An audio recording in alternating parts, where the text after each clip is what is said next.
I'm Toby Waggett, ILCA 4 sailor. The first 2 qualifiers in Weymouth weren't ideal, but still got some good results. But then here, this weekend, came away with 4 bullets and yeah, managed to win the event.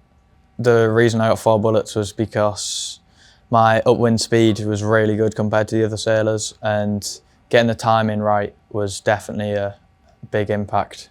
First of all, go out and practice in the big wave and big wind, and then just focus on one thing at a time. So steering first, and then main sheet, and then your hiking will come with it. So yeah. We're moving on to the 6 soon, need to put on some weight and probably get a bit stronger as well. Really strong breeze, and especially the waves, they were really big, really fun downwinds and quite body demanding upwinds.